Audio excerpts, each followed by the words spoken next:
يصلح لكم أعمالكم ويغفر لكم ذنوبكم ومن له الرسل فقد فاز فوزا عظيما. اللهم صل على محمد وعلى آله وصحبه ومن تبعهم بإحسان إلى يوم الدين.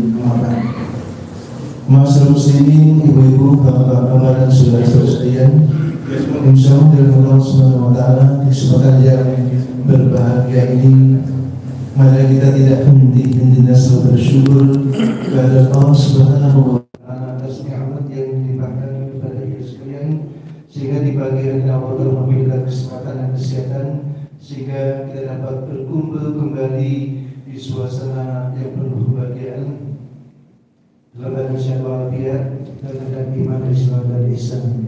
Salawat dan salam mudah-mudahan selalu terlimpah dan tercurah kepada junjungan kita Nabi Muhammad sallallahu alaihi wasallam beserta para keluarga, para sahabat dan juga para pengikut setia sampai nanti di yaumul qiyamah. Amin. Mengawali taklim subuh pada kesempatan pagi hari ini, marilah kita buka bersama dengan membaca Bismillahirrahmanirrahim. Dan yang akan menyampaikan materi di pagi hari ini adalah Ustaz Negara. Untuk itu kepada beliau dipersilakan.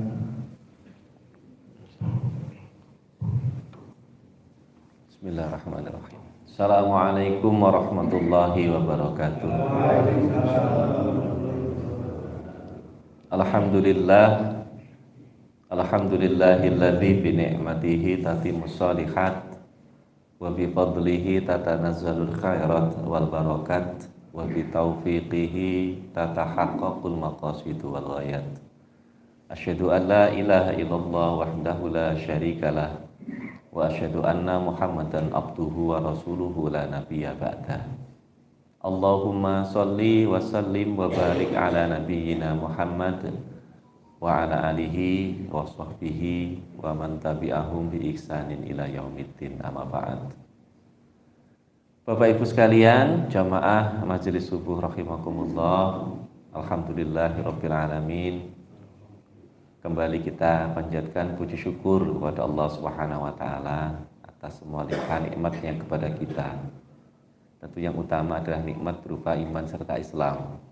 Dua nikmat yang memang betul-betul disyukuri.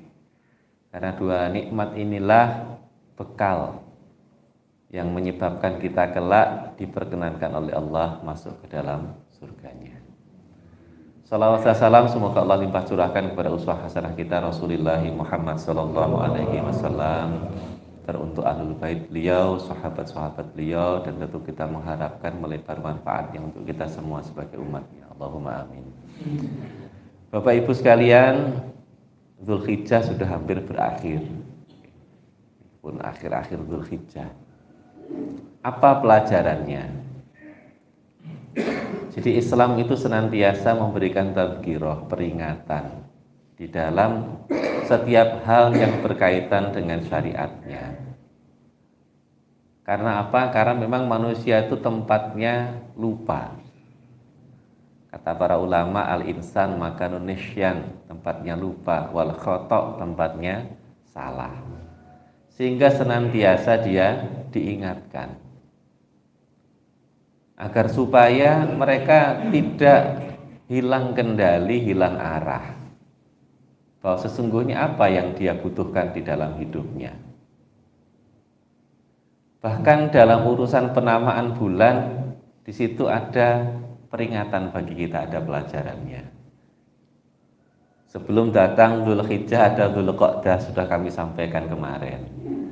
Mengingatkan bahwa semua yang punya awal itu pada akhirnya akan bergerak menuju saat-saat lemahnya. Dzulqa'dah itu maknanya duduk. Ketika usia sudah lanjut, sing menak niku nggih lungguh. Karena fisik sudah mulai turun. Pengingat bahwa kalau sudah Dzulqa'dah itu sebentar lagi berakhir. Maka datanglah Dzulhijjah, pemiliknya hujjah. Sepertinya kita diingatkan apa argumentasi yang sudah disiapkan, karena setiap kita besok akan pulang menghadap Allah Dan kita semua akan berdiri kelak mempertanggungjawabkan apa yang kita kerjakan di dunia. Mesti punya argumentasi, hakul hujjah, argumentasi yang benar. Maka itulah Dzulhijjah pun punya makna primer yang namanya bulan di dalamnya ada ibadah haji. Bahwa haji itu puncak pelaksanaan ibadah karena memang pengorbanannya besar. Maka balasannya juga besar. Maka bagi yang mampu yang memang harus mengerjakan al-hajju mabrur laisa jaza ilal jannah. Maka Bapak Ibu sekalian, ketika kita bicara Dzulhijjah, biasanya orang bicaranya tentang haji, bicaranya tentang kurban. Tapi sebetulnya bukan cuma dua hal itu. Dzulhijjah itu hakikatnya adalah pengingat bagi kita untuk mengokohkan ikatan kita dengan Allah. Jadi kita mesti menambatkan semua urusan kepada Allah Ta'ala, menyandarkan semua urusan kepada Allah Ta'ala.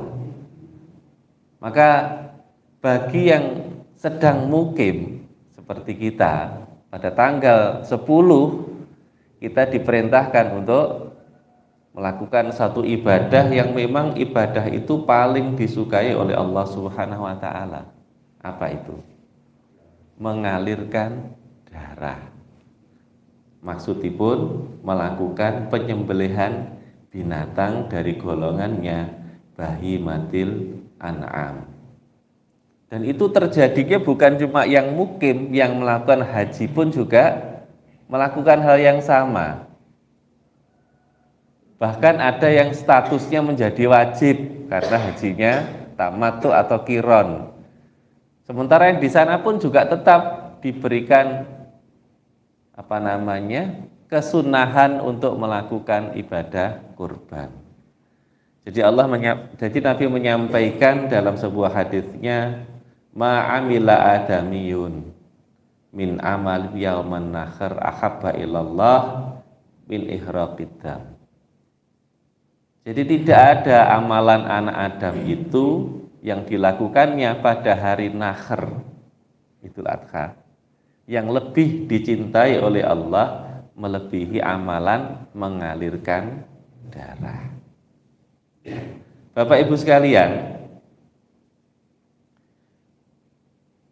kurban itu sejatinya adalah motivasinya.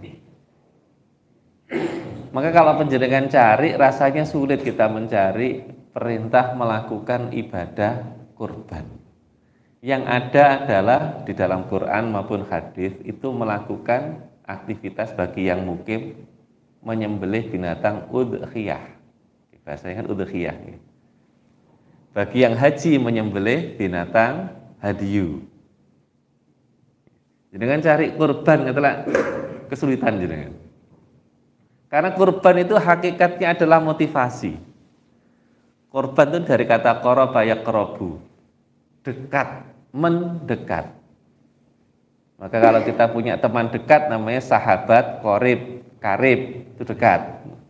Jadi karib itu bahasa Arab, qarib, dekat. Maka yang kita lakukan pada bulan Dzulhijjah itu sesungguhnya adalah aktivitas kita untuk semakin mendekat kepada Allah sedekat-dekatnya. Karena memang pada saat itulah setiap orang ya, ketika sudah sampai masa Dzulhijjahnya kan begitu, maka yang kita butuhkan adalah kedekatan hubungan, sehingga dengan itu urusan kita menjadi mudah. Dan sekian amaliyah yang diberitakan oleh Allah Ta'ala adalah tadi, tanggal 10-nya kita menyembelih binatang, baik yang mukim ataupun yang haji. Maka Bapak Ibu sekalian, binatang sembelihan itu tidak disebut binatang kurban. Maka yang haji tahun ini akan merasakan, khususnya yang hendak melakukan pemotongan binatang. Itu sekarang tidak bisa pakai model ilegal kata zaman kula, zaman Pak Teguh, mboten saged. Jenengan Pak Teguh riyen itu mbeleh ilegal sampai kalih kula. Maksudipun ilegal mboten kok mboten sah ngaten mboten. Misalkan contoh nggih teng mriki nek kurban wajib dilakukan di RPH misal niki contoh mawon. Kan pernah terjadi nih di Jakarta. Terus saya nyembelihnya di lapangan. Niku legal apa ilegal? Ilegal. Sah napa mboten? Tetap sah. Dulu pemerintah Arab tuh belum banyak ngatur, monggo sak senengmu kono pokoknya dibeleh. Sekarang tidak boleh. Maka harus lewat jalur resmi hari-hari ini. Bisa transfer lewat bank namanya Bank Rajhi. Bisa juga lewat aplikasi. Nah, sekarang kan modelnya serba aplikasi, namanya adhohi.org. Jadi kan buka klik ngaten nggih. Lah nek mboten ngertos ceritane mesti bingung kok. Kok ora enek tulisane dam, ora enek tulisane kurban. Mboten enten tulisane niku mboten enten. Meskipun enten latine, tapi mboten enten tulisan seperti itu. Apa yang ada? Dhuwur dhewe tulisannya hadiyu. Ngandhape enten tulisane udhiyah. Ngandhape malih enten tulisane fidyah, ngandhape malih wonten tulisane sedekah, ngandhap malih tulisane akikah. Lagi aku haji terus piye? Kan ngoten to nggih. Karena memang istilah korban dalam hal napa bendanya itu memang tidak ada Bapak Ibu. Korban itu motivasinya. Bukan berarti nek jenengan korban itu salah ngoten mboten. Itu motivasi, Pak. Karena sesungguhnya aktivitas kurban itu bukan hanya menyembelih binatang. Hakikatnya loh nggih. Penjenengan salat itu juga kurban. Karena niatnya penjenengan salat itu mendekat kepada Allah Ta'ala. Penjenengan haji juga hakikatnya kurban. Setiap amaliyah yang kita kerjakan ikhlas karena Allah, hakikatnya kita melakukan kurban, mendekat kepada Allah Ta'ala. Maka kenapa kok dispesifikkan seolah-olah kalau kurban itu menyembelih binatang? Karena ini sesungguhnya kita diajarkan makna kurban yang sesungguhnya itu dengan kita napak tilas perjalanannya Nabi Ibrahim alaihissalam. Bahwa kurban yang sesungguhnya ya seperti itu. Dan ketika orang bicara berkorban seolah-olah kan gampang, enteng ngaten nggih. Khususnya yang punya duit. Lah kan enteng sing duwe duit niku. Presiden niku nek trima sapi siji kan ya enteng mawon niku. Nek jarine kula nggih kurang nek mung siji niku. Wong Kanjeng Nabi niku 100 lho sing dibeleh. 100 niku mawon unta sene sapi. Unta niku luwih larang nih, Bang. Sapi. Nek presiden mung siji loro iki wes enteng nganggo banget, Pak. Karena hakikatnya korban itu ya bagaimana perjalanannya Nabiullah Ibrahim alaihissalam. Kita mengatakan korban itu mudah, Nabi Ibrahim kita gampang itu kan karena kita tidak tadabbur sirah dari perspektif psikologisnya. Kita cuma tahu Nabi Ibrahim bermimpi mengatakan kepada anaknya, ya bunayya inni aron fil manami anna adbaha fangdur madza taro, kata beliau kan begitu. Wahai anakku, sesungguhnya aku melihat dalam mimpiku, aku menyembelih engkau, bagaimana pendapatmu? Kan kita tahunya begitu, mimpi disampaikan, jawabannya Ismail, beliau mengatakan, ya bunayya al tu'maru satajiduni insyaallah minas sabirin. Wahai bapakku, kerjakan apa yang diperintahkan, maka insyaallah engkau dapati aku bagian dari orang yang sabar. Kan cuma gitu tok. Arti belah terus diganti dengan nggih wedhus dumbo kan ngaten Pak nggih. Tapi yang ingin saya sampaikan begini Bapak Ibu sekalian, sebelum saya sampai ke cerita Nabi Ibrahim alaihissalam. Kula niku terus kelingan niku goro-goro. Beberapa waktu yang lalu itu ada salah satu staf saya. Suaminya itu sekian tahun yang lalu pas Covid niku meninggal. Kena Covid. Padahal bojo niki ya apik-apike bojo, Pak. Nek menurut kula niku ora tau nesu. Butuh apa dicukupi. Njaluk lunga nyang ndek diterke. Penak to Pak di bojo niki, Pak nggih. Penak wong duwite yo sugih nemen nggih mboten tapi cukup ngoten lho intine. Njaluk napa-napa iso nuruti, lunga nyang ndi iso ngeterke. Nesu kaya-kaya ora nate. Niku penak mboten Bu bojo ngono iki, Bu. Menak nek sik urip. Nek ditinggal mati pripun? Lho ngene iki ditinggal mati, Pak. Niku nek cara cahana move on suwi niku. Kan tresno banget kali bojone Pak nggih. Tapi qadarullah diambil oleh Allah taala. Lah niki pun mulai balik normal. Qadarullah dek kapan hari menika kecelakaan putrane. Niki putra sing diarep-arep kon ngancani nek besok wis tuwek. Sampai wis ditukokne omah sebelah omahe. Bocah yo manut Pak Soleh, Pak. Pokoknya manut karo mboke, dikon nyapa ya manut. Qadarullah kecelakaan meninggal. Terus pertanyaan itu rasane pripun? Berat, Pak nggih. Berat. Si anak duwe anak liyane niki. Sekarang mari kita lihat Nabi Ibrahim alaihissalam. Nabi Ibrahim itu dangu mboten gadah putra.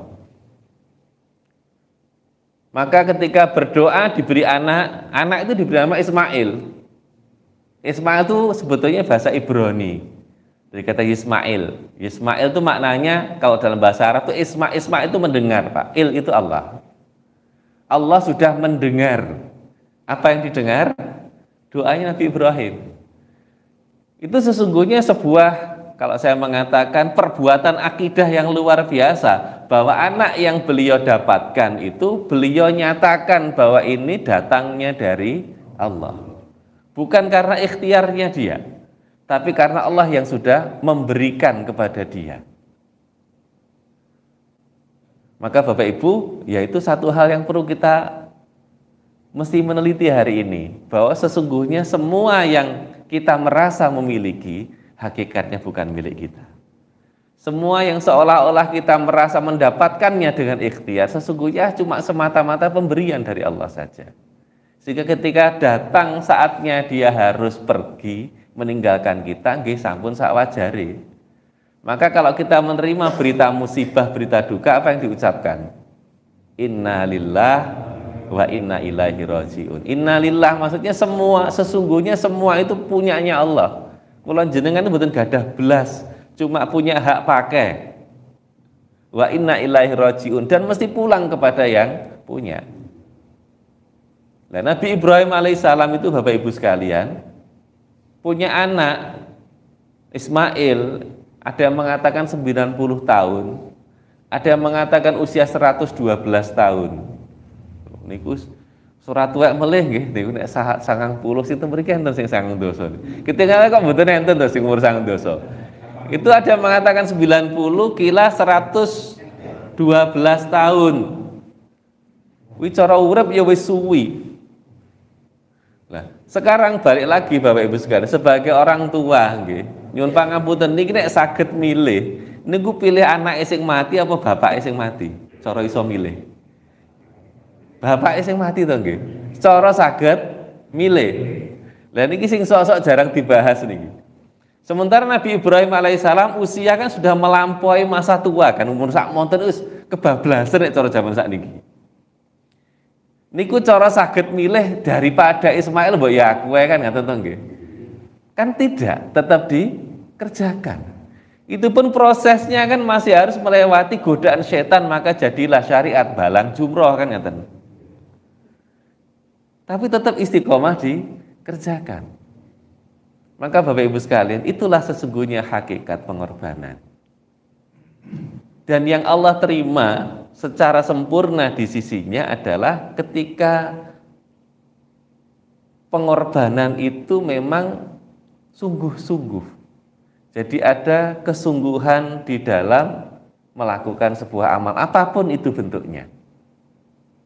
Entah korban, ataukah puasa, bayar zakat, sedekah, ataupun amal-amal yang lain, kesungguhannya sesungguhnya yang diminta oleh Allah Subhanahu wa taala.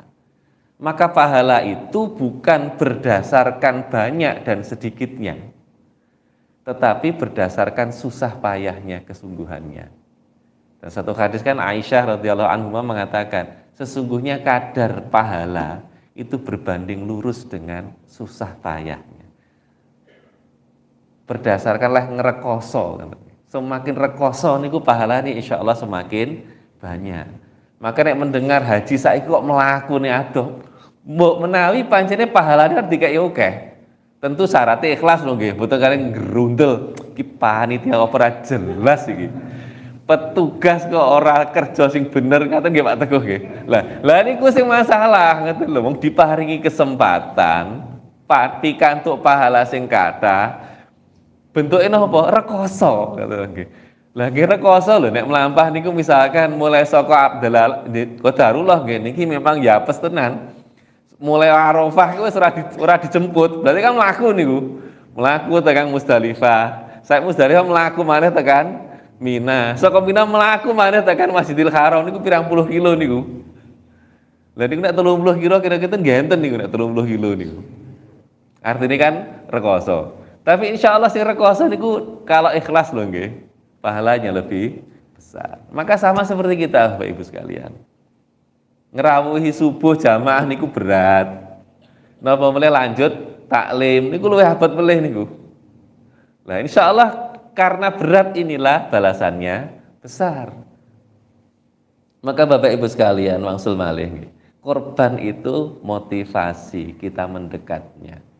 Binatangnya ini sedikit tambahan informasi nggih. Kalau yang haji itu jadi hadiyu, Pak. Senes dam nggih. Jenengan golek dam niku mboten enten. Dam niku duka nggih. Populere teng mriki ketinggalin. Dados nek wayahe haji hadiyu disebut dam, pelanggaran yang disebut dam. Padahal nek istilah resmine niku hadiyu dari kata hadiah. Jadi orang yang berangkat haji nggih bisa melakukan dua ibadah dalam satu perjalanan nggih menika umrah kali haji, diwajibkan menyembelih hadiah yang dilakukan di tanah haram. Nek melanggar niku jenenge sing dibeleh niku fidyah. Teng Quran sebutannya fidyah, Pak. Nek dam itu umum, dam itu maknanya darah, Pak. Karena fidyah ini fidyah beleh lho nggih, senes fidyah beras. Kalau yang korban seperti kita di sini disebut binatang udhiyah. Dari kata yudhahi, dzuha.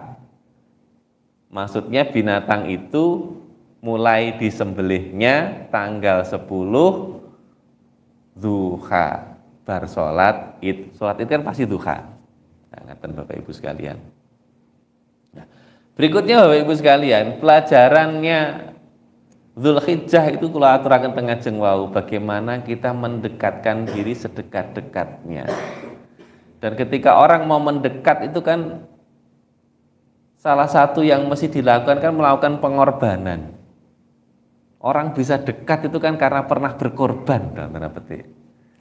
Makanya saat niki nih Pak Prabowo niku sing dijubuki tentara, mantan tim Mawar, niku pancene mereka itu dulu berkorban bersama beliau.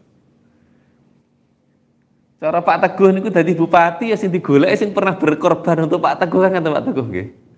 Karena wong sing pernah berkorban itu iso dipercaya ngoten lho nggih. Karena dia setia. Sama seperti Nabiullah Ibrahim alaihissalam kan beliau setia. Bisa dipercaya karena kesetiaannya. Karena berkorban itu berat. Maka Bapak Ibu sekalian, ketika Dzulhijjah hadir, yang terbayang kula aturkan mau biasanya kan haji, terus korban menyembelih binatangnya.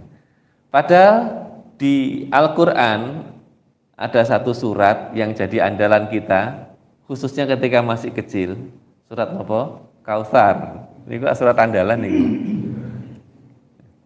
Itu Allah mengatakan inna a'tainakal kautsar.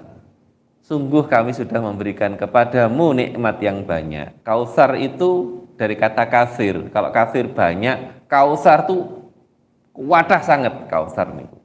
Pokoknya jumlahnya amat sangat banyak itu dipun wastani kautsar. Apa yang Allah minta dari kita? Fasholli li rabbika. Segeralah kamu melakukan sholat karena Rabbmu.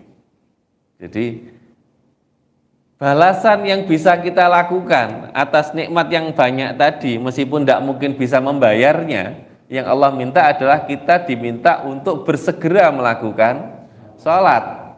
Dan itu mesti ikhlas karena Allah. Wanhar, dan sembelihlah binatang. Maka Bapak Ibu tanggal 10 Dzulhijjah itu kadang disebut dengan Yaumun Nahar. Dan di hadis niku yang sering muncul itu kalimat Yaumun Nahar. Bukan Idul Adha. Saya malah belum pernah menjumpai Idul Adha. Yaumun Nahar yang sering kita dengar. Karena apa Bapak Ibu sekalian? Sesungguhnya ini adalah isyarah bahwa kurban itu mesti hal yang betul-betul kita cintai dan ada unsur kesungguhan di sana. Kenapa disebut nakhir, kenapa disebut udhiyah, Bapak Ibu sekalian? Jadi cara menyembelih binatang, mungkin saya pernah matur teng mriki. Niku enten 3, Pak. Dalam bahasa Arab, beleh niku carane 3, Pak. Sing sah niku 2, yang 1 mboten sah. Sing mboten sah itu jenenge akor. Akor niku nek cara mriki gampangane bacok, Pak. Kan mboten enten to korban terus kewane dibacok, katanya mboten enten to nggih, niku tawuran niku nek bacok niku. Itu yang dilakukan oleh kaum Samud, umatnya Nabi Shalih. Ketika gregeten dengan mukjizatnya Nabi Shalih berupa unta, maka unta itu dibunuh. Fa'aqaruha, dibacok, mati akhirnya, kan begitu Pak nggih. Nah, kalau untuk pelaksanaan tadi ibadah mengalirkan darah, menyembelih tadi ada 2 cara. Yang pertama dengan zabhan. Seperti zabhan itu apa? Menyembelih, mengirisnya itu di ujung leher di sini. Nah, itu berlaku untuk manusia juga. Maka Nabi Ibrahim kan mengatakan asbahaka toh. Aku menyembelih engkau, berarti menungso ini nyembelih teng pundi, Pak? Teng mriki, niki nek nyembelih wong, nek oleh lho nggih. Sakniki pun mboten oleh, betul lagi ditiru niku. Niku zaman kuno dan itu sudah napa istilahnya sudah dihapus itu. Napa istilahnya syariatnya ndak boleh lagi mbeleh wong niku mboten oleh. Tapi mbeleh wong niku nggih padha karo mbeleh wedhus. Di sini posisinya.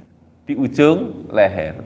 Menyembelih kambing, menyembelih sapi, kerbau termasuk banteng. Banteng itu dianggap kebu. Itu golongannya bahimatil an'am. Yang kedua disebut nahr. Nahr itu posisi menyembelihnya di pangkal leher di bawah. Terus nahr itu dari kalimat yang menjelaskan tentang letaknya kalung. Ibu-ibu ngertos kalung nggih? Kalung niku manggane teng pundi? Teng dhuwur mriki napa teng ngisor, Bu? Teng andhap nggih.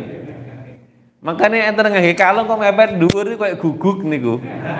Niku kalunge guguk, nek kalunge menungso niku panggenane wonten ngisor, ngoten lho nggih, teng andhap mriki. Itu nahr.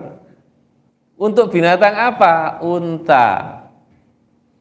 Karena binatang korban bahimatil an'am yang lehernya panjang nggih namung unta. Kula niku mbayang nih leh terus piye. Sakderenge ngertos niki. Ternyata menyembelih unta niku paling gampang. Mboten usah diglebak nih, mboten usah aneh-aneh. Unta ngatek jenengan lewat ditusuk. Ditusuk siapa nih Pak? Nah dicoblos kan mboten mungkin tuh. Coblos cilik dom niku jenenge. Niku Pak Teguh niku nek nyoblos niku ngutek dom. Dijojoh nek cara Jawa. Pakai apa? Bisa pakai pisau, bisa pakai pedang, bisa pakai tombak. Sudah nanti darahnya keluar terus langsung ambruk piyambak alon-alon. Itu nahr, Pak. Tempat melekatnya kalung. Jadi di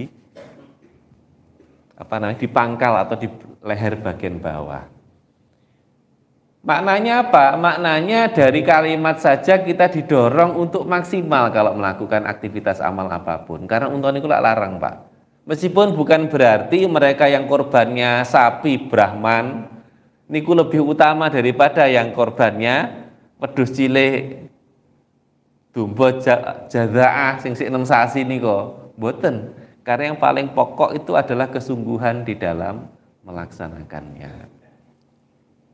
Nah, salat Bapak Ibu sekalian, ini yang kadang-kadang agak tidak dibahas pada saat Dzulhijjah.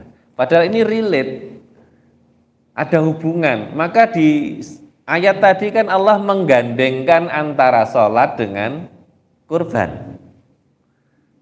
Karena memang sama, tujuannya sholat itu juga mendekat kepada Allah Ta'ala. Bahkan Nabi kan menjelaskan posisi terdekat seorang hamba dengan Robnya terjadi pada saat sujud, gitu. Pada saat sujud, dan sujud itu adalah bagian dari aktivitas kita melaksanakan sholat. Nah, yang kita butuhkan itu kedekatan, Bapak Ibu sekalian. Kalau sudah dekat, urusan jadi mudah. Sholat hakikatnya membangun koneksi. Bahasanya Pak Budi ini koneksi.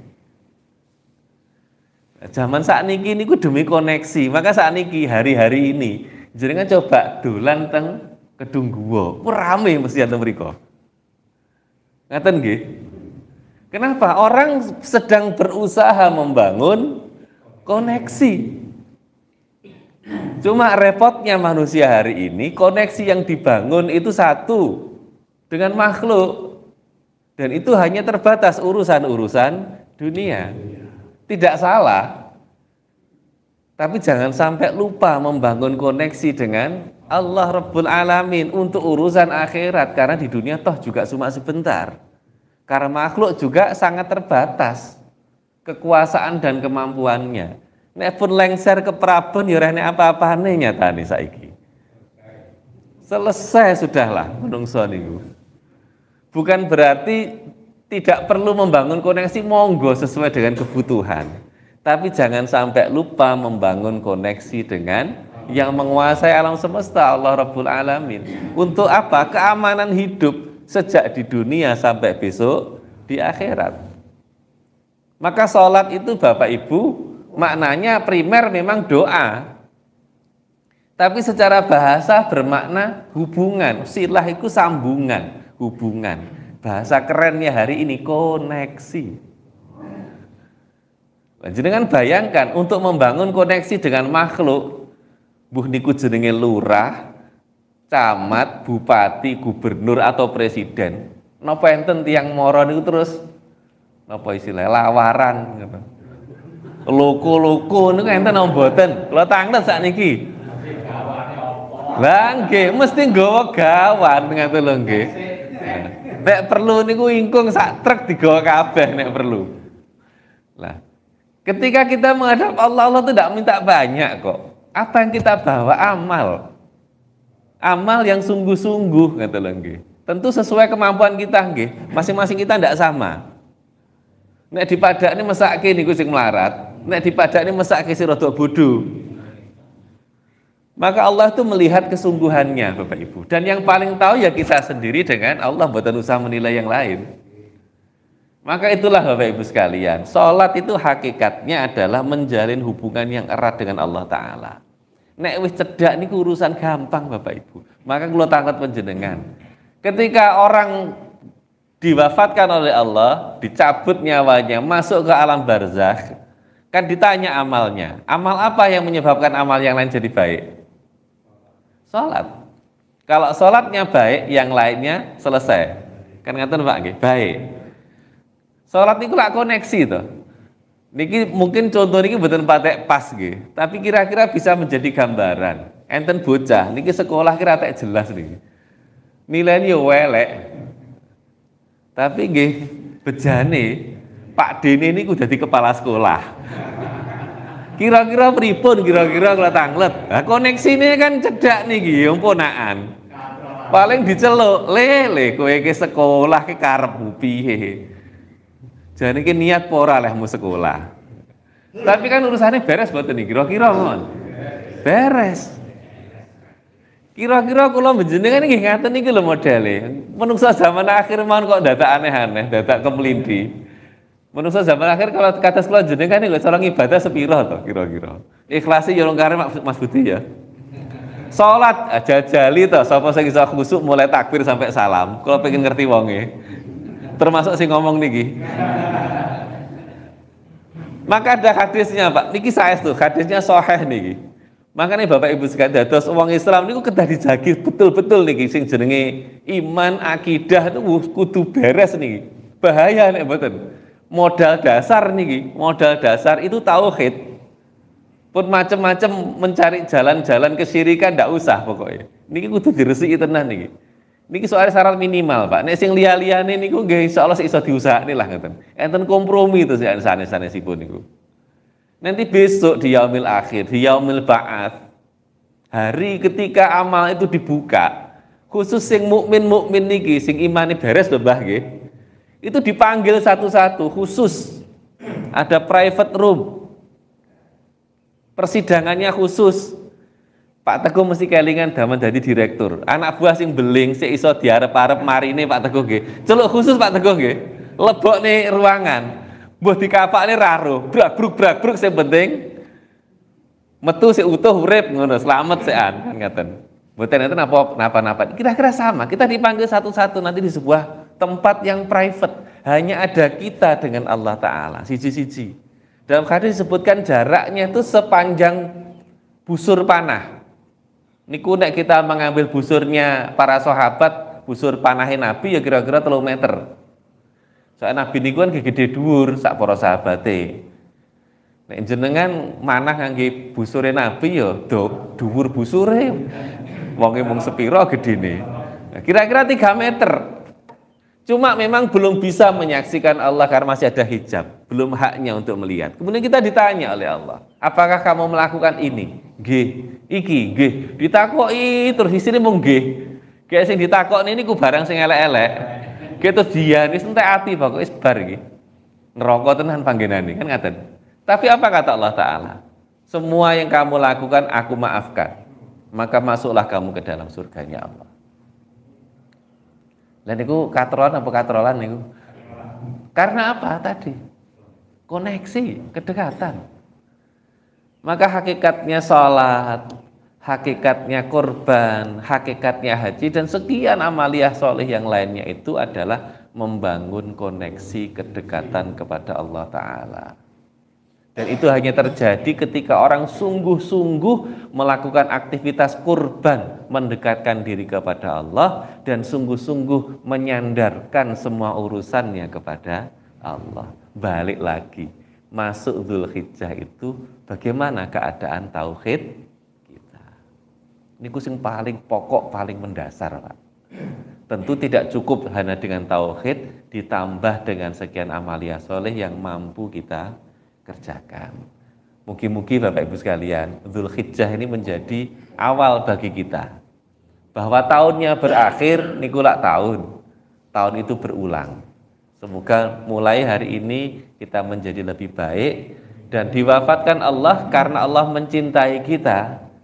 Akibat aktivitas atau ikhtiar kita untuk taqarrub kepadanya, kita diwafatkan dalam keadaan yang baik. Karena Allah, Nabi mengatakan innamal a'malu bil khawatim. Sesungguhnya amal itu tergantung penutupnya. Maka semoga kita menutup hidup kita dengan banyak melakukan amaliyah. Demikian Bapak Ibu, kurang lebihnya mohon maaf. Kami akhiri. Assalamualaikum warahmatullahi wabarakatuh.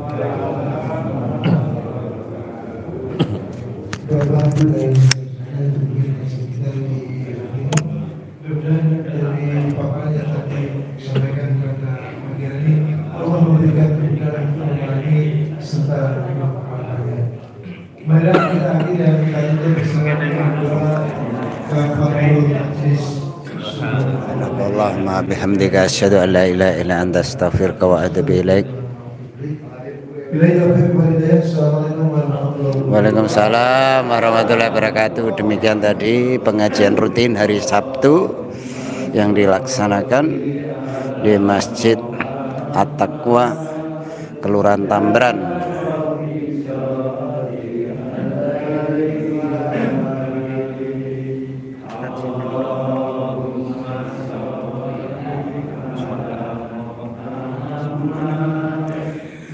Demikian pemirsa, kajian Sabtu pagi yang disampaikan oleh Dr. Usman Gaddafi yang dilaksanakan tiap hari Sabtu pagi ba'da sholat subuh.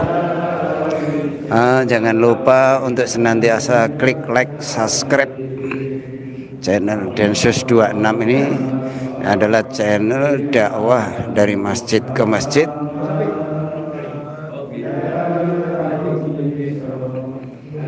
Semoga acara pengajian hari Sabtu rutin bisa menambah ilmu yang bermanfaat bagi pemirsa semuanya di rumah.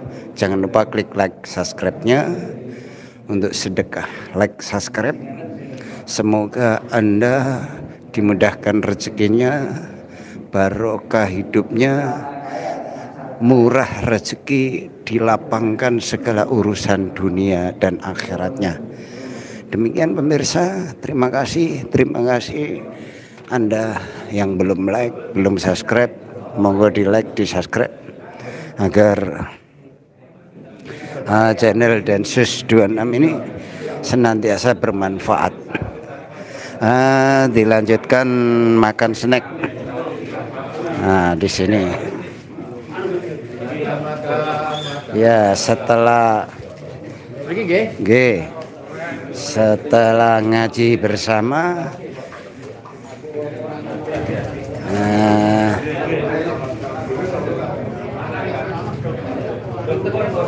di Masjid Al Barokah, Kelurahan Tambran, Magetan. Pemirsa dimanapun Anda berada, inilah kegiatan Masjid Al Barokah, Kelurahan Tambran, Kabupaten Magetan. Ngaji rutin tiap hari Sabtu. Monggo hadir agar kita umurnya manfaat, tidak hanya sekedar hidup, tapi hidup yang punya manfaat. Yang belum hadir, mari hadir di dalam kajian rutin ini. Demikian, wassalamualaikum warahmatullahi wabarakatuh.